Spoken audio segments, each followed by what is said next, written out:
हमारी चैनल पर आप सभी मेरे मित्रों का बहुत बहुत स्वागत है। हमारी सभी यूट्यूब फैमिली को हमारी तरफ से ढेर सारा प्यार है और मैं आप उन सभी मित्रों को नमन कर रही हूँ जो लोग मुझे देखते हैं, सुनते हैं। आइए आपको एक बहुत सुंदर सा निर्गुण भजन सुनाते हैं। आज की ये प्रस्तुति आज की मेरी रचना बहुत ही मार्मिक है, बहुत अत्यधिक मार्मिक है। आप इसे फुल वॉच करके सुनेंगे और बहुत मन लगा करके सुनेंगे तो ये आपको भाव विभोर कर देगा, आपकी आत्मा को झकझोर करके रख देगा। ऐसी रचना, ऐसी प्रस्तुति हम आपके सामने लेकर के उपस्थित हुए हैं। देखिए, परमात्मा के घर तो सबको जाना है, लेकिन समय से, एक बेसमय से, समय उनके लिए तो सब सही है, वो सभी काम समय पे ही करते हैं, लेकिन हमारे आपके देखते हुए वो समय ठीक नहीं लगता है और इसीलिए कहा जाता है कब जाना पड़ जाए कोई नहीं जानता है। तो ऐसी ही एक आत्मा है, तो वो आत्मा रूपी पंछी परमात्मा से अनुनय विनय कर रही है कि मेरा गुनाह क्या है जो आप मुझे समय से पहले ले जाने के लिए मेरा चयन कर रहे हैं। मेरा काम अभी बाकी है, अभी तो मेरी उम्र ही क्या है। निराकार ब्रह्म है, ना रूप है, ना रंग है और ना ही उनकी कोई भी ऐसी पहचान है जो हमें दिखाई देती है।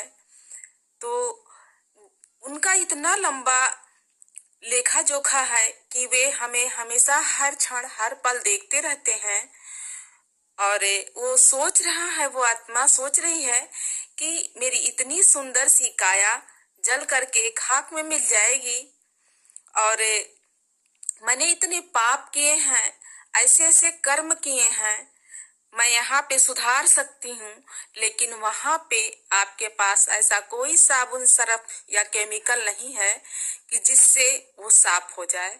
तो आइए, ऐसी ही सुंदर सी रचना है, आप बताइएगा कमेंट करके कि आपको कैसी लगी मेरी रचना। आइए सुनते हैं। हो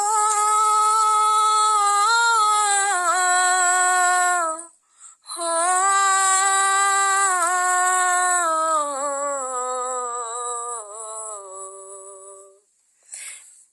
पियवा पकड़े मोरा बहिया, अरे पियवा पकड़े मोरा बहिया, अरे रामा कवने गुनहिया। पियवा पकड़े मोरा बहिया, अरे रामा कवने गुनहिया।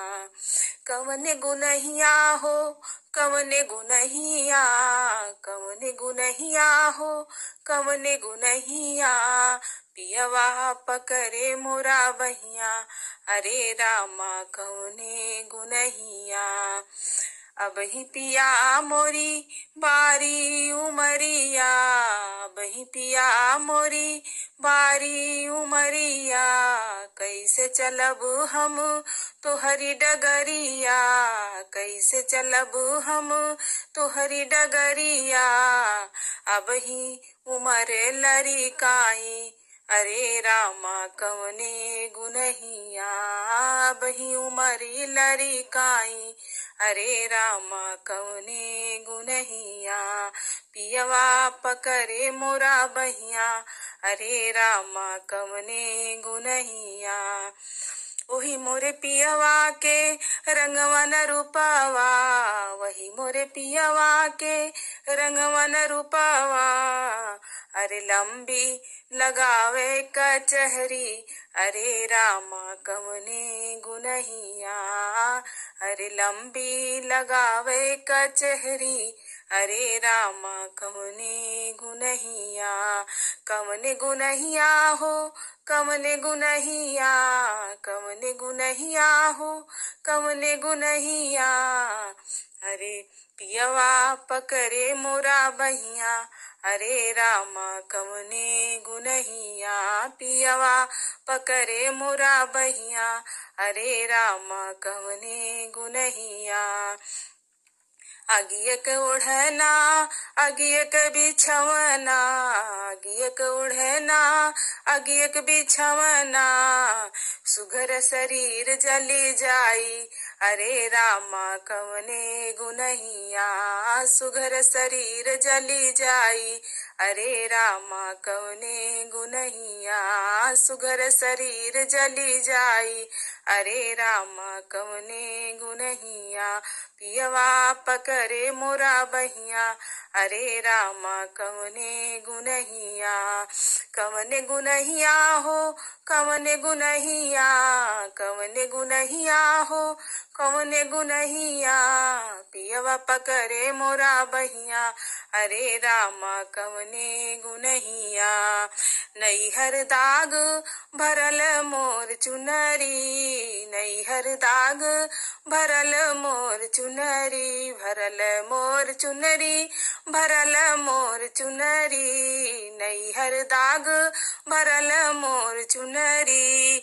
अरे तोहरे साबुन सरफ नहीं होई, अरे रामा कवने गुनहिया, तोहरे ना साबुन सरफ होई, अरे रामा कवने गुनहिया, पियवा पकरे मोरा बहिया, हरे रामा कवने गुनहिया।